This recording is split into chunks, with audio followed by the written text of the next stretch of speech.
मा गुरुः विष्णु गुरुदेवो महेश्वरः गुरुः साक्षात् परब्रह्म तस्मै श्री गुरवे नमः। वसुदेवसुतं देवं कंसचाणूरमर्दनं देवकी परमानन्दं कृष्णं वन्दे जगद्गुरुम्। ॐ नमो भगवते वासुदेवाय।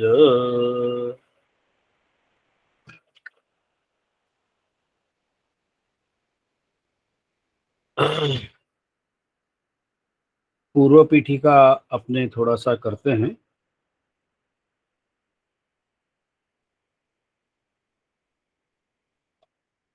पहले दूसरे अध्याय के पहले 8 श्लोकों में वही अर्जुन विषाद योग के ही संदेश थे। फिर 9वां और 10वें श्लोक में संजय धृतराष्ट्र महाराज को व्यास जी की दी हुई दिव्य दृष्टि से अंतर्यामी श्री कृष्ण का दर्शन करके वह बता रहे हैं कि यह बता करके अर्जुन पीछे बैठ गए हैं रथ के, और श्री कृष्ण भगवान अब उनको अंतर्यामी श्री कृष्ण उनको अर्जुन को कुछ बता रहे हैं।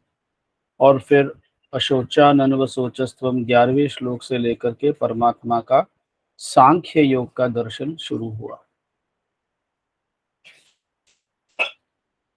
वैदिक सनातन धर्म का यह जो दर्शन है आत्मज्ञान का, यह सूत्रबद्ध है। सूत्रबद्ध मतलब इसे हम अंग्रेजी में कह सकते हैं कि इक्वेशन।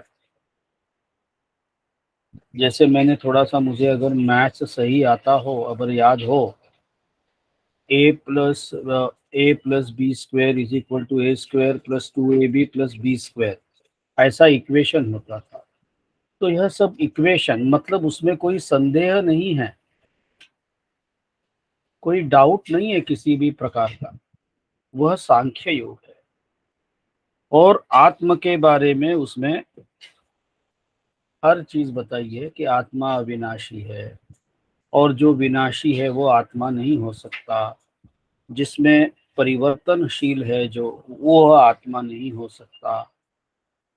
जिसका आदि पता है, जिसका अंत पता है, जिसका मध्य पता है, वह आत्मा नहीं हो सकता।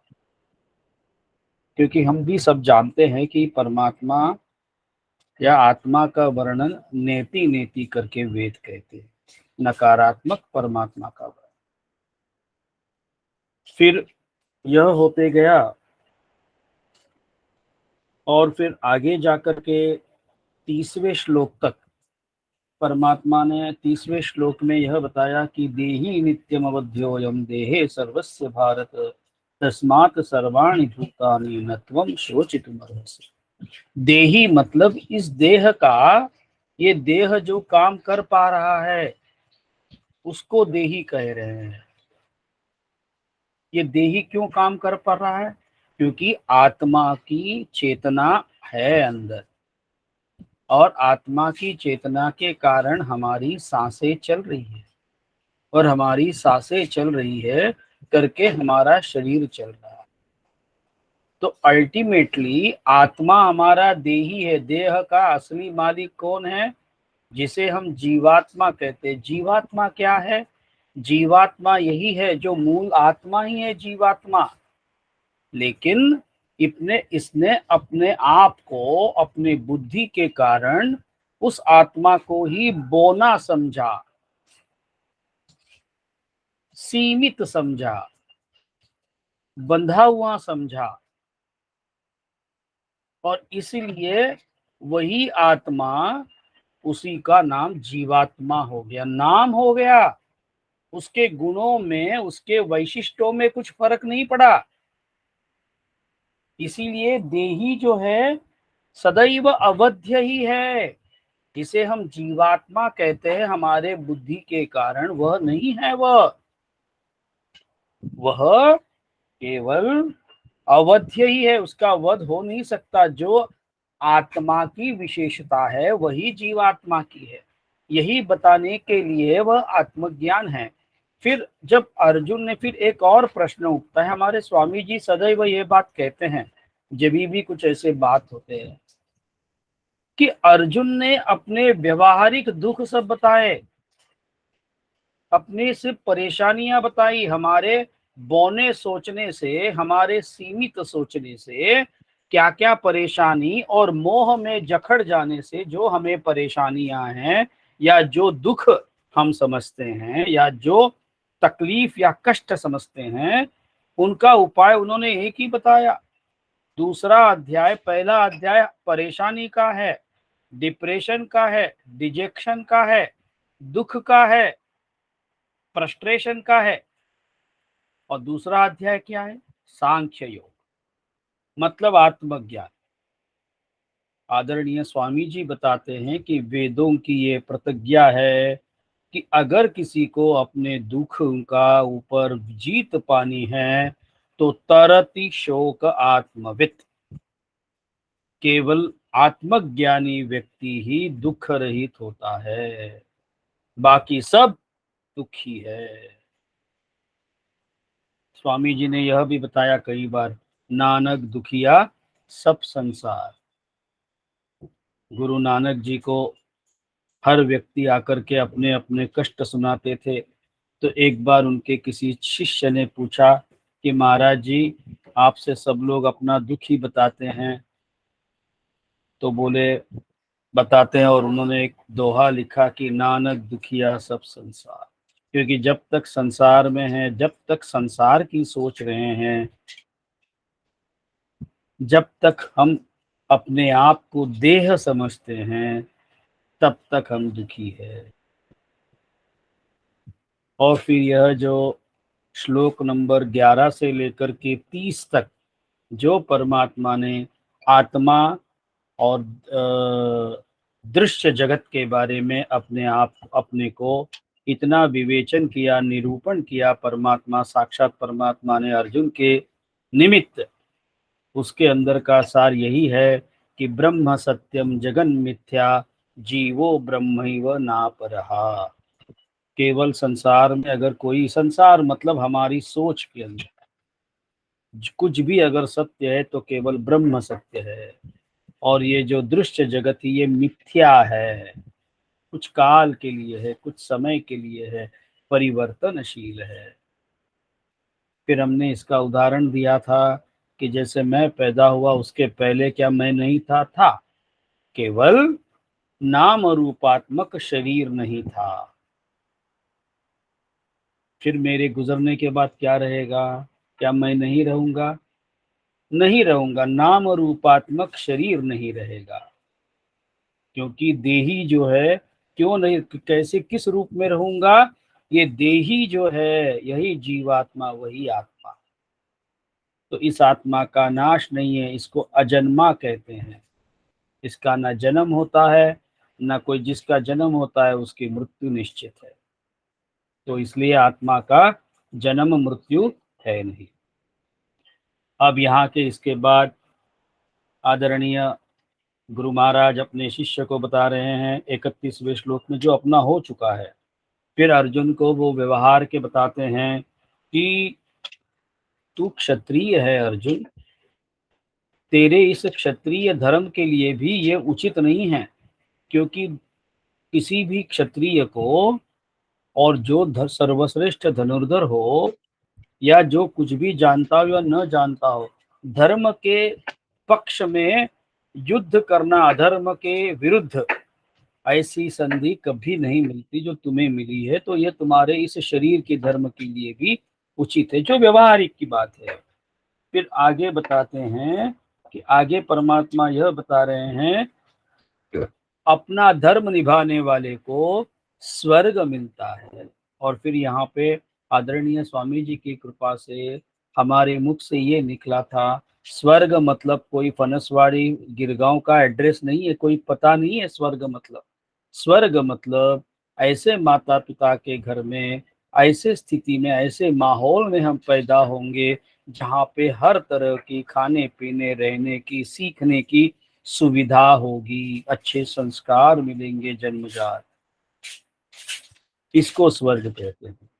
फिर आगे का हमने श्लोक लिया था। अब हम फिर, हाँ, फिर आगे बताते हैं परमात्मा कि अगर तू अपना धर्म नहीं निभाएगा तो तेरी कीर्ति खत्म हो जाएगी और तू पापी बन जाएगा। पापी कौन बनता है, ये व्यवहारिक बातें हैं, लेकिन हम सब व्यवहार में रहते हैं। और परमात्मा अर्जुन को पूर्ण दिव्य ज्ञान, आत्म ज्ञान, ब्रह्म ज्ञान देने के बाद फिर बताते हैं, एक बार अध्यात्म हम छोड़ देते हैं, बाजू में रखते हैं, व्यवहार में भी ये सब कैसे गलत है, ये अर्जुन को समझा रहे हैं। क्योंकि गुरु की गुरु मतलब वही होते हैं जो शिष्य के हर प्रकार के संदेह नष्ट कर दे, संदेह मुक्त करते। और फिर अगर तू धर्मयुक्त युद्ध नहीं करेगा तो स्वधर्म और कीर्ति को खोकर पाप को प्राप्त होगा। फिर आगे 34वें श्लोक में बताते हैं, तेरी जो है अपकीर्ति चलती रहेगी। किसी ने अच्छा कार्य किया तो कोई ये नहीं बोलेगा कि उसने अच्छा कार्य किया, क्योंकि किसी और की स्तुति होगी तो हम तीसरे को बता नहीं सकते, कई लोगों को बर्दाश्त नहीं होता वह बात। लेकिन किसी ने कुछ गलती की तो हम 10 लोगों को नहीं, 100 लोगों तक भी वो बात कैसे पहुंचे, वो सहसा पहुंच जाती है। अच्छा कर्म कभी भी नहीं पहुंचता। इसलिए अर्जुन, तेरी अपकीर्ति होगी। और जो माननीय पुरुष है, क्योंकि तुम तो एक राजा के पुत्र हो, युवराज हो, सर्वश्रेष्ठ धनुर्धर हो, तेरी अगर अपकीर्ति हो जाएगी तो ये बहुत काल तक तेरी अपकीर्ति मतलब बदनामी रहेगी, जिससे तू निकलेगा नहीं। फिर आगे बताते, आगे का श्लोक लेते हैं। भयाद्रणादुपरतं मन्स्यन्ते त्वां महारथाः येषां च त्वं बहुमतो भूत्वा यास्यसि लाघवम्। और जिनकी दृष्टि में तू पहले बहुत सम्मानित होकर अब लघुता को प्राप्त होगा, वे महारथी लोग तुझे भय के कारण युद्ध से हटा हुआ मानेंगे। फिर व्यवहारिक तौर पर और एक बात बता रहे हैं अर्जुन को परमात्मा।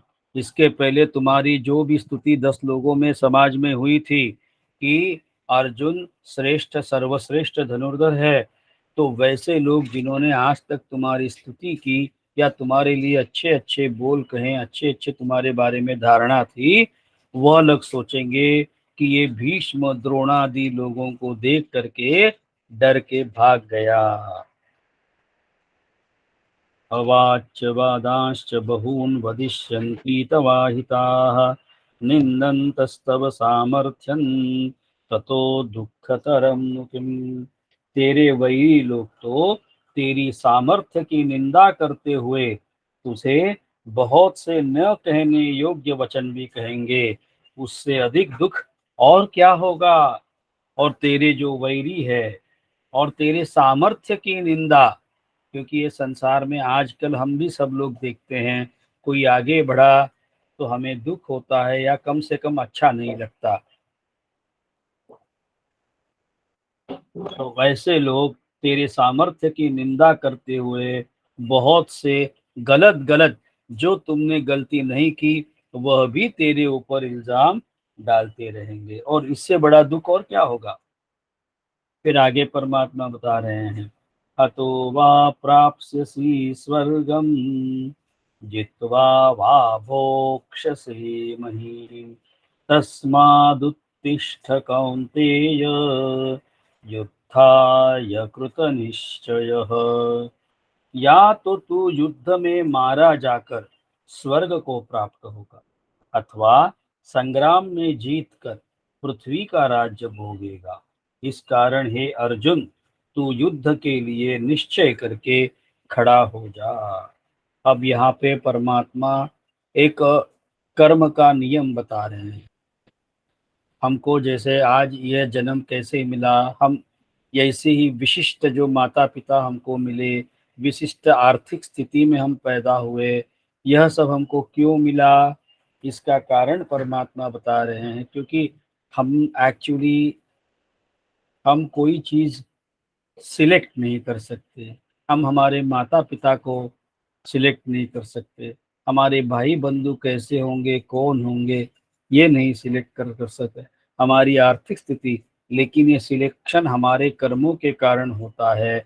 यह इस श्लोक में बताया है, क्योंकि यहाँ पे परमात्मा यह बता रहे हैं कि अगर तू युद्ध में मारा जाएगा, युद्ध करते करते, तेरे को स्वर्ग मिलेगा। स्वर्ग क्यों मिलेगा, कैसे मिलेगा स्वर्ग?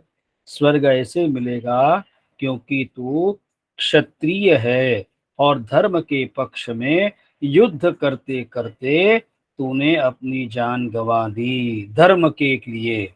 तो जिसने धर्म के लिए अपना कर्म, कर्तव्य कर्म निभाते निभाते अपनी जान गंवा दी, या जो भी कर्तव्य कर्म किया, जान गंवाने की भी जरूरत नहीं है, जितना कर्तव्य कर्म किया उसको स्वर्ग मिलेगा, मतलब स्वर्ग सुख मिलेगा। ऐसी जगह पे पैदा होंगे, ऐसे माता पिता के यहाँ पे पैदा होंगे जहाँ पे हर तरह की सुख सुविधा पहले से ही संपन्नता रहेगी। फिर आगे क्या बोल रहे हैं, और अगर तू इस युद्ध में, धर्म युद्ध में तू जीत गया तो पृथ्वी का राज्य भोगेगा। महीम मतलब पृथ्वी, तो पृथ्वी का राज्य भोगेगा। इसलिए हे अर्जुन, तू युद्ध के लिए निश्चय करके खड़ा हो जा, क्योंकि दोनों सूरत में अगर जीतेगा तो राजा बनेगा, और युद्ध करते करते तेरा शरीर खत्म भी हो जाए तो तेरे को स्वर्ग की प्राप्ति है। सुख दुखे समे कृत्वा लाभा लाभौ जया जयो ततो युद्धाय युज्यस्व नैवं पापमवाप्स्यसि। जय पराजय, लाभ हानि और सुख दुख को समान समझकर उसके बाद युद्ध के लिए तैयार हो जा। इस प्रकार युद्ध करने से तू पाप को नहीं प्राप्त होगा। देखिए, अर्जुन को परमात्मा, हम जो भी कर्म कर रहे हैं, हमारे जीवन में व्यवहार की बात बता रहा हूं मैं, परमात्मा ने यहाँ पे purest form of practical knowledge बताया है। क्या बता रहे हैं परमात्मा? हमारे जो भी कार्य हमने हाथ में लिया उसमें हमको यश मिलेगा, अपयश मिलेगा, हमारी नाम की सराहना होगी, हमें बदनामी मिलेगी, ऐसा कुछ मत सोचो। नीतिमान से काम सही है, अधर्म तो नहीं है ना, इलॉजिकल तो नहीं है ना, किसी और को परेशानी तो नहीं होगी ना। यह देख करके इमोरल और इलीगल, ये दो चीजें नीति युक्त हो और कायदे के अंदर हो, ऐसी कोई भी चीज आप करिएगा, वही आपका कर्तव्य कर्म है। उसका फिर सुख मिले, दुख मिले, यश मिले, अपयश मिले, जय होवे पराजय होवे, इसका मत सोचिएगा। इसलिए परमात्मा क्या बता रहे हैं, जय पराजय, लाभ हानि, सुख दुख को समान समझ करके तू युद्ध कर। इसका मतलब आपको और हमको कर्म किए जा मन में। वो परमात्मा बता रहे हैं, बताते हैं एक जगह पे, समत्वम योग उच्यते, सबसे उत्तम योग समत्व का है। सुख में हम ना ज्यादा उछल कूद करें, ना दुख में रोए, क्योंकि सुख में हम, हमारी धारणा ये होती है कि सुख में केवल मेरा ही श्रेय है, और दुख क्यों हुआ कि इसने मेरा काम होने नहीं दिया, या उसने मेरे को ऐसा कहा, या उसने मेरे पर टांग अड़ाई। हम कभी भी हमारी पराजय स्वीकारते नहीं हैं, हमारी गलतियां मानते नहीं हैं, लेकिन श्रेय लेने को हम सदैव आगे रहते हैं। और यही कारण है हमारे दुख का, और इसी का नाम मोह है। इसीलिए परमात्मा यहाँ पे बता रहे हैं कि तुम अपने कर्तव्य समझ करके अपना हर फर्ज निभाओ, फर्ज निभाओ। इस प्रकार युद्ध करने से तू पाप को प्राप्त नहीं होगा। इतना यह आश्वासन है साहब परमात्मा का, यह साक्षात जगत गुरु श्री कृष्ण परमात्मा सभी अर्जुन के माध्यम से हम सभी मानव जनों को यह बता रहे हैं कि कर्म के पीछे भावना या धारणा कैसी होनी चाहिए। एषा ते विहिता सांख्ये बुद्धिर्योगे त्विमां शृणु बुद्ध्या युक्तो यया पार्थ कर्म बंधम प्रहास्यसि। हे पार्थ, यह बुद्धि तेरे लिए ज्ञान योग के विषय में कही गई है। अब तू इसको कर्म योग के विषय में सुन। जिस बुद्धि से युक्त हुआ तू कर्मों के बंधन को भली भांति त्याग देगा, अर्थात सर्वथा नष्ट कर डालेगा। देखिए, परमात्मा ने यहाँ पे अभी दो नए शब्द कहे हैं, एक ज्ञान योग और दूसरा है कर्म योग। अब ज्यादा इसमें नहीं जाते क्योंकि तीसरे अध्याय में वही द्वाविमो पुरुषे लोके, मतलब दो दो जगह दो तरह की विश्वास है, ऐसे परमात्मा कहते हैं, एक कर्मयोग और दूसरा ज्ञान योग। तो उसके अंदर हम ज्यादा तरह से विवेचन करेंगे ही, लेकिन परमात्मा का यहाँ पे तेरी बुद्धि, यह बुद्धि तेरे लिए ज्ञान योग के विषय में कही गई है। ज्ञान योग में मुख्यतः क्या बताते हैं, यही बताते हैं जो बीच में आदरणीय स्वामी जी ने एक पोस्ट डाली थी कि भगवत गीता का मुख्य उद्देश्य क्या है, कि 18वां श्लोक का दाखला दे करके नष्टो मोहो स्मृतिर्लब्ध्वा, मतलब हे परमात्मा, आपकी कृपा से मेरा मोह नष्ट हो गया और मेरे को स्मृति आ गई, मतलब मुझे वापस याद आ गया कि मैं कौन हूँ। तो अर्जुन को क्या याद आया, जो हमने शुरुआत में आज 20 बात का विवेचन हमारे मुख से निकला, वह क्या था कि यह जो जीव है, यही जीव शिव है, या यही आत्मा है, और मैं ही वही हूँ जिसको मैं ढूंढ रहा हूँ। मौके कहाँ ढूंढे रे बंदे, मैं तो तेरे पास हूँ। वही जो 9वें और 10वें श्लोक में दूसरे अध्याय के संजय को व्यास जी की कृपा से जो दिव्य दृष्टि में परमात्मा श्री कृष्ण वहां पे युद्ध में उनका शरीर खड़ा है, लेकिन वह परमात्मा को किस नजर से देख रहे हैं, अंतर्यामी, वह अपने अंदर भी परमात्मा को देख रहे हैं, अनुभव कर रहे हैं, धृतराष्ट्र के अंदर भी अपने राजा के, और यहाँ पे अर्जुन के भी, और साक्षात परमात्मा वहां पे शरीर रूप में भी खड़े हैं। लेकिन फिर भी परमात्मा को वो अंतर्यामी रूप से देख रहे हैं। यत्र तत्र सर्वत्र कई, वही केवल एक। तो यह हो गया ज्ञान योग, जिसमें एक सुंदर श्लोक गया, ना सतो विद्यते भावो ना भावो विद्यते सतः। असत का कभी उसकी स्थिति है नहीं, उसका अस्तित्व है नहीं असत का।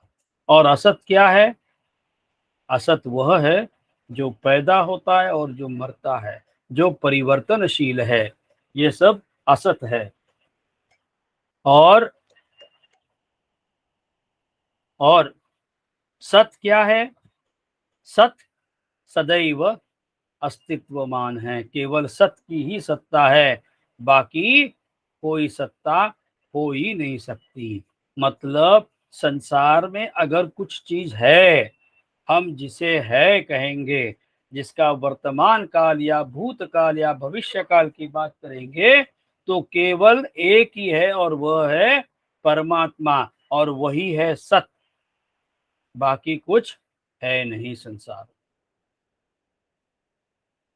तो यह है ज्ञान योग, और यही सुगवे का, आदरणीय स्वामी जी ने सुगवे की विचारधारा है। अब दूसरा है कर्मयोग। कर्मयोग के मतलब क्या है, इंसान कर्म कैसे करता है, वह अपने आप को परमात्मा से अलग जब करता है तब वही कर्मयोग होता है। अब इसी को आगे बुद्धि योग में परिवर्तन बता रहे हैं परमात्मा। कर्मयोग मतलब फिर इसकी भी सुंदर बातें हैं, जैसे कई बार स्वामी जी ने बताई, आज गोराडे जी नहीं है लेकिन गोराडे जी ने भी एक दो पोस्ट डाली थी, उसके अंदर भी यही बात थी कि कर्म भी कैसे अकर्म होता है और विकर्म क्या है करके। तो यह कर्म की परिभाषा हम स्वामी जी की कृपा से जैसे उसका भी नंबर आएगा वैसे करेंगे ही, देखेंगे ही।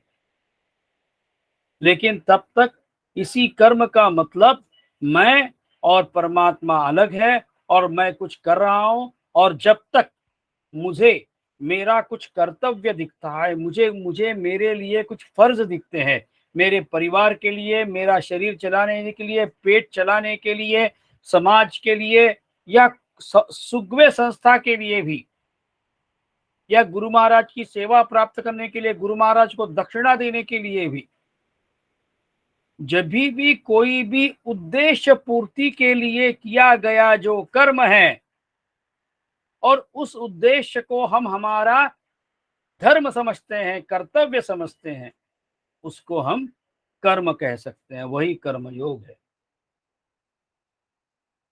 प्रभु करे कि मैंने जो व्याख्या कही वो सही हो, वो आगे आएगा ही।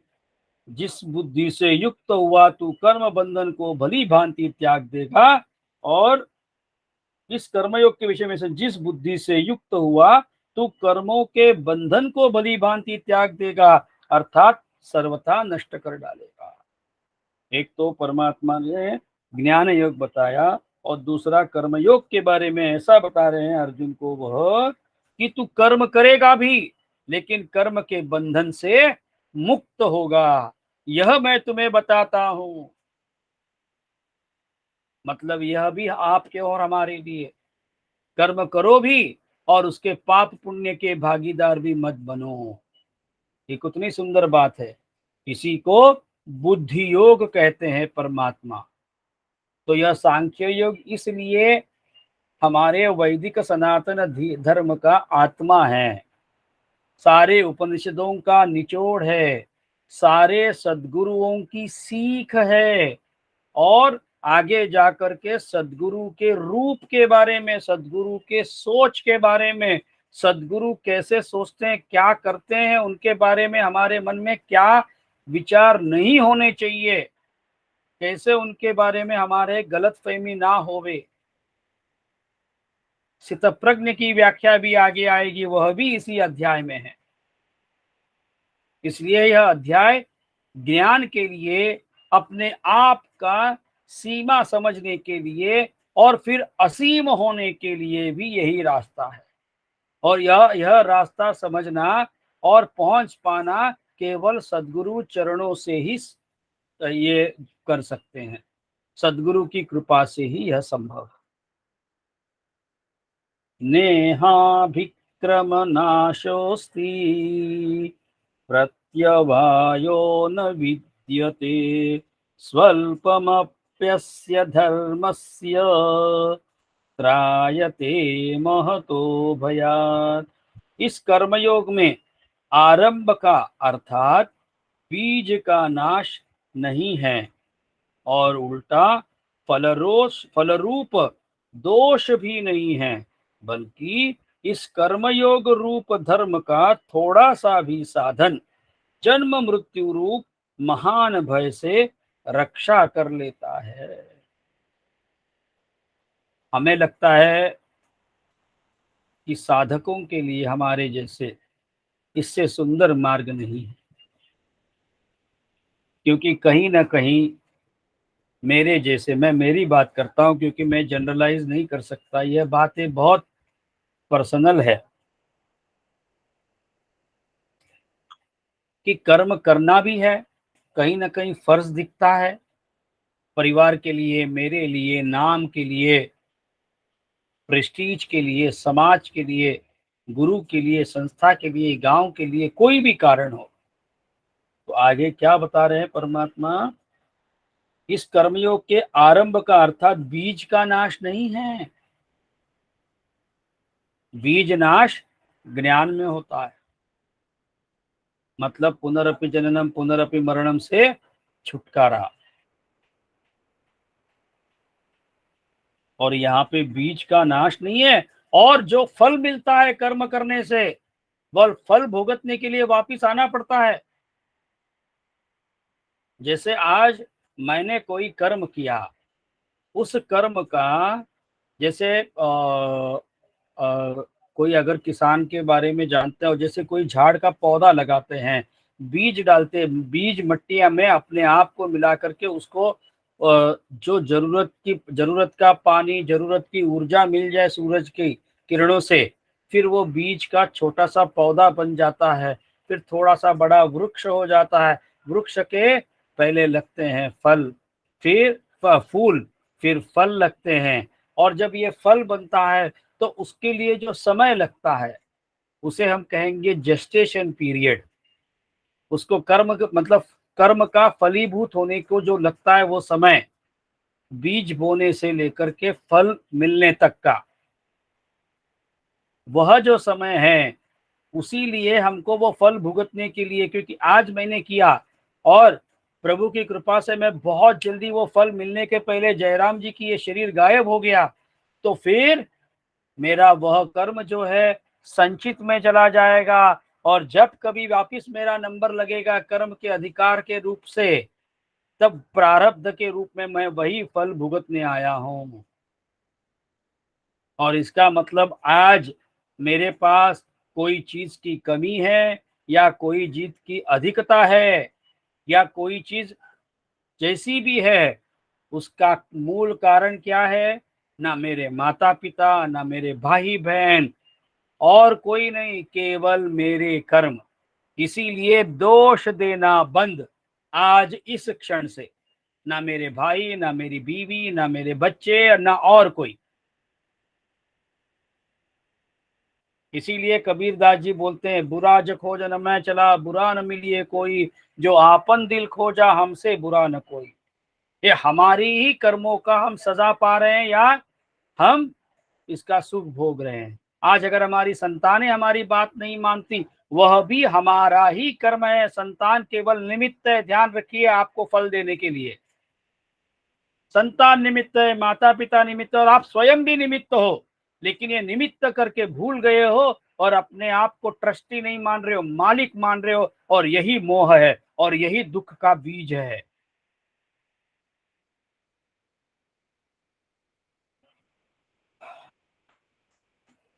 इसीलिए परमात्मा क्या बता रहे हैं, इस कर्म योग में आरंभ का अर्थात बीज का नाश नहीं है, उल्टा फलरूप दोष भी नहीं है, बल्कि इस कर्मयोग रूप धर्म का थोड़ा सा भी साधन जन्म मृत्यु रूप महान भय से रक्षा कर लेता है। ये जन्म मृत्यु रूप महान भय से कैसे रक्षा करता है?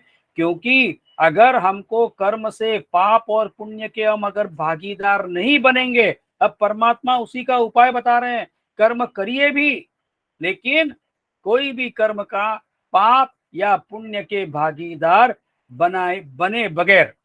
ये कितनी सुंदर बात है। क्या होगा इससे?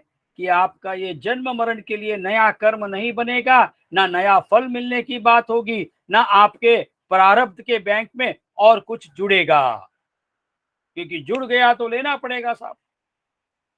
जैसी करनी वैसी भरनी, यद भावम तद भवति, ये नियम है, इससे कोई नहीं चूका है। फिर आगे बता रहे हैं, व्यवसायात्मिका बुद्धिर एकेह कुरु नंदन, बहुशाखाह्यनन्ताश्च बुद्धयो व्यवसायिना। हे अर्जुन, इस कर्म योग में निश्चयात्मिका बुद्धि एक ही होती है, किंतु अस्थिर विचार वाले विवेकहीन सकाम मनुष्यों की बुद्धियां निश्चय ही बहुत भेदों वाली और अनंत होती है। देखिए, परमात्मा ने यहाँ पे एक और दो नए शब्द इसमें वापरे हैं। परमात्मा क्या बता रहे हैं? एक तो निश्चयात्मिका बुद्धि एक ही होती है, मन में सैकड़ों विचार आते हैं, उसमें हम एक जगह पे तय हो जाते हैं अपने को ये करना है। कई बार हम लोग उसमें हाँ यही सही है और मैं यही करूँगा, जिसको एक बार लग गया कि यस मैं ये करूँगा और मेरे लिए यही उचित है, वह हो गई निश्चयात्मिका बुद्धि, उसका फल जो भी मिले।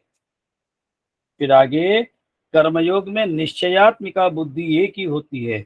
फिर आगे क्या बता रहे हैं, अस्थिर विचार वाले, जो सदैव किंतु परंतु, जो सदैव संदेह में रहते हैं, ऐसे जो विवेकहीन सकाम मनुष्यों की बुद्धि, सकाम मतलब क्या, कोई इच्छा से प्रेरित किया हुआ कर्म,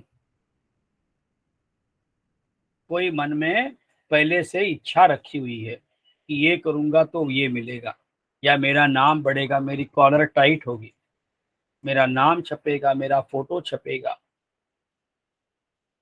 या फिर ये करने से मेरे को वो कहेगा, या मतलब किसी का नुकसान होगा या फिर मेरा नुकसान होगा। अपने को धर्म निभाना है, जैसे अर्जुन को बताया, हतो वा प्राप्स्यसि स्वर्गम जित्वा वा भोक्ष्यसे भयम। तुमको कुछ भी मिले को अलग बात है, तुम्हारे लिए जो धर्म है, तुम्हारे जो कर्म है, कर्तव्य है, वो करो, दैट्स इट। इसीलिए अनेक मनुष्य काम मनुष्यों की बुद्धियां निश्चय ही बहुत भेदों वाली, क्योंकि ऐसा करूंगा तो इतना लॉस होगा, कितना प्रॉफिट होगा, ये सब जो सोचने वाले हैं उनकी अस्थिर बुद्धियां कही गई। और इसमें व्यवसायत्मिका बुद्धि, देखिए हम लोग भी व्यवसायत्मिका मतलब क्या जानते हैं, लॉजिकल, अंग्रेजी शब्द में प्रैक्टिकल, और निश्चयात्मिका बुद्धि मतलब हम अंग्रेजी में कह सकते हैं कि कन्विक्शन।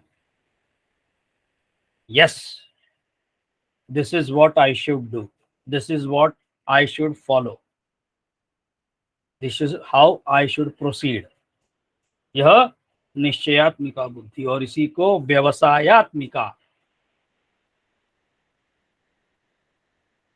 यामिमां पुष्पितां वाचं प्रवदन्त्य विपश्चितः वेदवादरताः पार्थ नान्यदस्तीति वादिनः कामात्मानः स्वर्गपरा जन्म कर्म फलप्रदां क्रिया विशेष बहुलां भोगैश्वर्यगतिं प्रति भोगैश्वर्यप्रसक्तानां तया परुतचेतसां व्यवसायात्मिका बुद्धिः समाधौ न विधीयते।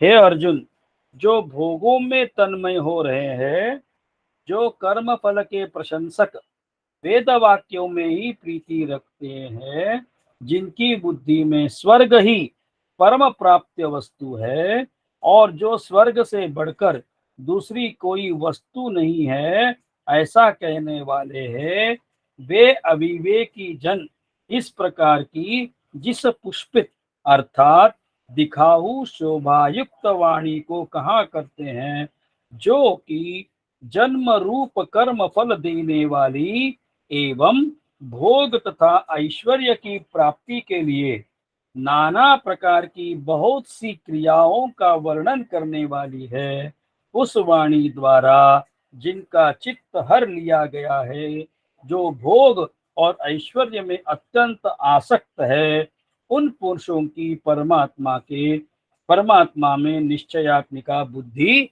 नहीं होती। आज अगर मुझे संदेह है सदगुरु महाराज के वाणी में, परमात्मा के लिए श्रद्धा में कुछ कमी है, तो इसका कारण क्या है, परमात्मा ने एकदम स्टेप बाय स्टेप बताया। क्या बताया परमात्मा ने इन 3 श्लोकों में इकट्ठा, कि जो भोगों में तन्मय है, मतलब जो कर्म करूंगा तो मेरे को इतना पैसा मिलेगा, इतना पैसा मिलेगा तो मैं ये करूंगा, वो करूंगा, इधर जाऊंगा, यह बात। और जो कर्म फल के प्रशंसक है, जिनको कर्म फल में ही बहुत ज्यादा रुचि है, लेकिन वेद वाक्यों में ही प्रीति रखते हैं, वो वेद वाक्यों को नहीं मानते ऐसा नहीं है, मानते हैं वो, लेकिन हर चीज का आखिरकार मेरे को क्या मिलेगा, मेरा क्या फायदा, यह जो वृत्ति है, ऐसे लोग होते हैं जिनकी बुद्धि में स्वर्ग ही परम प्राप्त वस्तु है। स्वर्ग मतलब स्वर्ग का सुख, मतलब बहुत सब तरह के सुखों के साधन, नौकर चाकर बंगला गाड़ी जो है, ऐसे सारे सुख, और स्वर्ग से बढ़कर दूसरी कोई वस्तु है ही नहीं। यह ध्यान धारणा रखने वाले ऐसे जो अविवेकी जन है, इनको अविवेकी कहते हैं। ध्यान रखिए, परमात्मा बता रहे हैं, तो इसका मतलब विवेक क्या है? विवेक यह है कि आत्म वस्तु और अनात्म वस्तु चिरकाल सदैव मेरे साथ आई है और मेरे साथ जाएगी। क्या पैसा क्या मेरे साथ आया है? नहीं। मेरे साथ जाएगा क्या? नहीं। नाम मेरे साथ आया है क्या? नहीं। नाम जाएगा क्या मेरे साथ? नहीं जाएगा। मेरे साथ क्या आया है? तो मेरे साथ मेरी चेतना आई है और वही रहेगी। तो उसी चेतना को मेरे को समझना पड़ेगा, वही आत्म सत्ता को समझना पड़ेगा जो मैं स्वयं हूं। इस अज्ञान के कारण ये विवेक नहीं हुआ है, आत्मा अनात्म विवेक को मैं पा नहीं पाया हूं अभी तक। और यही कारण है कि पुनरपि जननम पुनरपि मरण में जन्म मृत्यु रूप फेरे हैं, इनसे मुझे निकलना है। और यह जो नहीं जानता वह सब अविवेकी। इस प्रकार की जो पुष्पित मतलब सुंदर दिखाया है, स्वामी जी कहते हैं कि स्नो पाउडर लगा करके रहने वाले लोग, तो ऐसे पुष्पित दिखाऊ शोभा युक्त वाणी को एकदम बातें ऐसी बताएंगे जैसे बड़े बड़े विद्वान लोग डर जाएंगे, अरे बाप रे, ये तो साक्षात शंकराचार्य जैसे बात कर रहे हैं करके। लेकिन जिनकी मन में केवल स्वर्ग प्राप्ति ही सबसे बड़ी चीज है। आगे क्या बता रहे हैं? पुष्पित अथवा दिखाऊ शोभायुक्त वाणी को कहा करते हैं जो कि जन्म रूप कर्म फल देने वाली, जन्म रूप मतलब वही जन्म मृत्यु, और फिर भोग और ऐश्वर्य की प्राप्ति के लिए नाना प्रकार की बहुत सी क्रियाओं का वर्णन करने वाली। ऐसा करने से ऐसा मिलेगा, ये पूजा करो तो ये पुण्य मिलेगा। और शास्त्र क्या कहता है? इदम न मम, ना मैं ये ना ये मैं हूं, शरीर मतलब मैं हूं, ना ये मेरा कुछ है। हम लोग हवन कराते हैं, मैं पंडिताई करता हूँ, तो हम हर मंत्र करते हैं, ओम रुद्राय स्वाहा, इदम रुद्राय इदम न मम। ना ये हाथ मेरा है, ना ये बोलने वाला मुंह मेरा है, ना मैं हूं, ये सब तेरा तुझको अर्पण वाला मामला है, ना मैं कुछ हूं यहाँ पे। उस वाणी द्वारा जिनका चित्त हर लिया गया है। ऐसे कई सुंदर सुंदर प्रवचन होते हैं जिनको सुन करके हम भी एक बार मोहित हो जाते हैं, फिर उन्होंने बताए हुए रास्ते पे जाते हैं। और उनको परमात्मा क्या बता रहे हैं, ये समझिए कि कौन विवेक की बात करेगा, कौन परमात्मा की बात करेगा, कौन अद्वैत की बात करेगा, कौन ब्रह्म की बात करेगा, कौन सत्य सत्य की बात करेगा, कौन इस शरीर के बारे में बताएगा, नहीं शरीर कैसे नश्वर है यह बताएगा, शरीर का सुख मतलब सुख नहीं है कौन बताएगा, ये सारे सुखों के साधन मतलब सुख नहीं है, यह कौन बताएगा। अगर आदरणीय स्वामी जी ने चाहा, तब जब कभी आगे का तीसरा चौथा अध्याय आएगा, तब गुरु महाराज की महती में हम जरूर कोशिश करेंगे। एक बार स्वामी जी ने बात कही थी उसकी कि गुरु कैसे होते हैं या गुरु की परिभाषा क्या है। उस वाणी द्वारा जिनका चित्त हर लिया गया है और जो भोग और ऐश्वर्य में अत्यंत आसक्त है, वो कभी भी कुछ भी छोड़ने को तैयार नहीं, सदैव उनको इनसिक्योरिटी है। कहीं मेरा ये नंबर 1 चला जाए तो, कहीं आज जो मैं एसी में रह रहा हूँ ये एसी किसी ने ले लिया तो, मैं अचानक पैसे से गरीब हो जाऊं तो, मेरा हाथ पैर काम नहीं करे तो, ये सदैव शंका में, और अपने इसीलिए भोग और ऐश्वर्य में इसीलिए आसक्त हो जाते हैं, वो कोई चीज छोड़ना नहीं चाहते। उन पुरुषों का परमात्मा में निश्चयात्मिका बुद्धि नहीं होती, हो ही नहीं सकती, क्योंकि उनका मन बाकी सब चीजों में रम रहा है। उस परमात्मा मतलब आनंद की अनुभूति, और वो आनंद अपने शरीर में ढूंढ रहे हैं। वो तो नश्वर, शरीर ही नश्वर है, तो आनंद भी ये टेम्पररी रहेगा, कितना देर रहेगा वो।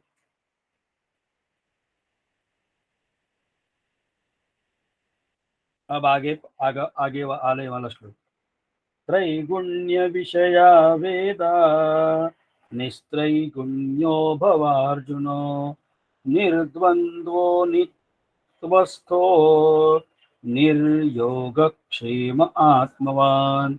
हे अर्जुन, वेद उपरयुक्त प्रकार से तीनों गुणों के कार्य रूप समस्त भोगों एवं उनके एवं उनके साधनों का प्रतिपादन करने वाले हैं। इसलिए उन भोगों एवं उनके साधनों में आसक्तिहीन, हर्ष शोकादि द्वंद्वों से रहित, नित्य वस्तु परमात्मा में स्थित, योग क्षेम को न चाहने वाला और स्वाधीन अंतःकरण वाला हो। यह इतना बड़ा, परमात्मा ने इतनी बड़ी बात कही कि वेदों को इन्होंने सीमित नहीं बताया है, शब्दों को सीमित बताया है, क्योंकि ये परमात्मा जो है ये शब्दों में समा नहीं सकता, उनके लिए कोई शब्द नहीं है। आज कोई भी व्यक्ति या कोई भी जीव या कोई भी वस्तु है करके हम कैसे कहेंगे? एक तो उसका नाम होता है, उसका रूप होता है, उसकी स्थिति होती है, कोई काल में होता है। नाम, रूप, स्थिति, काल और क्रिया, कुछ न कुछ क्रिया होती है। तो यह 5 चीजें, या शायद कारण भी हो, पता नहीं, याद नहीं मुझे। तो यह जब तक 5 चीजों का मूल्यमापन नहीं होगा, तो ये पांचों चीजें, परमात्मा पांचों चीजों से परे है, क्योंकि उसका कोई रूप नहीं है। रूप नहीं है तो नाम कहां से होगा? वो निर्गुण है, निराकार है, वो कोई स्थिति में नहीं है, वो सदैव है, कोई काल भी उसके लिए सीमित नहीं है, ना उसकी कोई क्रिया है। तो जब इस नाम रूपात्मक दुनिया से वो परे है, तो उसको वेद कैसे बयान करेंगे, बखान करेंगे उसका? केवल वेद अपने को यही बताते, ये वेदों से ही हमको मालूम पड़ा है कि परमात्मा नाम से परे है, रूप से परे है, क्रिया से परे है, स्थल से परे है। मतलब जो जगह वो व्याप्त करते हैं, स्थल जिसे हम आकाश कहते हैं, वो ऐसे जो व्याप्ति जिसकी है ही नहीं, क्योंकि वो अबाह्यम है, उसका कोई बाह्य रूप है ही नहीं। तो इसीलिए वेद, हम तो वेदों ने ही समझाया, और ये वेदों को कमजोर नहीं किया यहाँ पे परमात्मा ने। यह कभी भी नहीं समझे कि परमात्मा ने वेदों को कम समझा या वेदों को हीन समझा, नहीं नहीं नहीं। परमात्मा यह बता रहे हैं कि वेदों के मंत्रों में मत जकड़ो, उसके परे जाओ, क्योंकि वेद भी 3 गुणों के ही बारे में बताएंगे, सत्व रज तम, और परमात्मा निर्गुण निराकार है, इससे परे है। इसलिए हे अर्जुन, इन 3 गुणों के समस्त भोग और साधनों का प्रतिपादन करने वाले हैं, इसलिए तुम तीनों भोगों एवं साधनों में आसक्तिहीन, सबसे सुंदर शब्द, अनासक्त रहिए। ऐसा होना ही चाहिए, कभी भी मत भूलिएगा। आसक्ति, ठीक है भाई, कोशिश किया, जो मिला प्रभु की कृपा, जो नहीं मिला वो भी प्रभु की कृपा। जाहि विधि राखे राम ताहि विधि रहिए, सीताराम सीताराम सीताराम। फिर आगे बताते हैं, हर्ष शोक आदि द्वंद्वों से रहित। कोई चीज मिले तो हर्ष नहीं, और कोई चीज नहीं मिले तो दुख नहीं, शोक नहीं। फिर नित्य वस्तु में, नित्य वस्तु परमात्मा में स्थित रहे। ये सारी बातें वेदों ने ही बताई कि नित्य वस्तु क्या है। आत्मा अनात्म विवेक के अंदर आत्म मतलब नित्य वस्तु, जो हमारा देही है वही नित्य वस्तु। ये देह नित्य नहीं है। हाँ, देह केवल निमित्त है। देह है करके मैं बात कर पा रहा हूँ, आप सुन पा रहे हैं, हम सब स्वामी जी के बातें सब सुनते हैं, और ये जो भी व्यवहार कर पा रहे हैं केवल देह के कारण, ये लेकिन निमित्त है, ध्यान रखिएगा। इसकी रक्षा करना अपना इसलिए कर्तव्य है क्योंकि इसी से सारे धर्म निभाए जा सकते हैं, परमात्मा को समझा जा सकता है। इसीलिए देह का इतना ही मूल्य है। देह ही सब कुछ नहीं है, देही ही सब कुछ है, जिसके कारण यह देह है। फिर योग और क्षेम को न चाहने वाला बन। योग मतलब अप्राप्य वस्तु की प्राप्ति। जो वस्तु मेरे पास आज नहीं है, कोई वस्तु, तो वह वस्तु प्राप्त हो, उसका नाम योग है। और क्षेम मतलब क्या? प्राप्त वस्तु की सुरक्षा। जो चीज नहीं है उसकी प्राप्ति की कोशिश करना, वो योग है। नॉर्मल व्यवहार में तो ये ठीक है, लेकिन यहाँ पे परमात्मा क्या बता रहे हैं? नित्य वस्तु परमात्मा में तेरा अगर ध्यान हो, और तेरे को अगर ज्ञान प्राप्त करना हो, अद्वैत ज्ञान प्राप्त करना हो, तरति शोक आत्मवित, इन जिस जीवन के सुख दुखों से परे जाना हो, जन्म मृत्यु के फेरे से परे जाना हो, तो तुम्हें जो वस्तु तुम्हारे पास नहीं है उसकी प्राप्ति की कोशिश करना नहीं चाहिए। और क्षेम, क्योंकि प्राप्त वस्तु कोई चीज मिल गई तो सदैव फीलिंग ऑफ इनसिक्योरिटी, कहीं ये मेरे से खो न जाए। प्राप्त वस्तु की सुरक्षा, इसका नाम क्षेम। इसका न चाहने वाला बन, और स्वाधीन अंतःकरण वाला हो। अपने अंतःकरण को अपने कंट्रोल में रख, कहीं भी मन ये घूमे ना इधर उधर। निश्चयात्मिका बुद्धि वाला हो, व्यवसायत्मिका बुद्धि वाला हो। गुरु महाराज के चरणों से शपथ लेकर के केवल एक नाम केशवा, इतना ध्यान रखो। हर कार्य केवल परमात्मा प्राप्ति के लिए, हर कार्य केवल गुरु की कृपा प्राप्त करने के लिए। जब हम ऐसा कर पाएंगे तब प्रभु तो दयालु है ही, और हम सुगवे वालों को निश्चिंत रहना चाहिए कि ये कैसे करे, क्या करे। और हम ये कहते हैं कि सुगवे वाले ही क्यों, ये संसार ही सुगवेमय है, क्योंकि यह जो ज्ञान प्राप्ति है, यह ज्ञान प्राप्ति हर व्यक्ति को, हर मानव को संभव है। इसीलिए हम आदरणीय स्वामी जी के चरणों में प्रणाम करते हैं और आज का यह क्लास पूर्ण करते हैं। थोड़ा सा विलंब हुआ, उसके लिए क्षमा चाहता हूँ। आदरणीय स्वामी जी को नमस्कार, आप सभी को नमस्कार।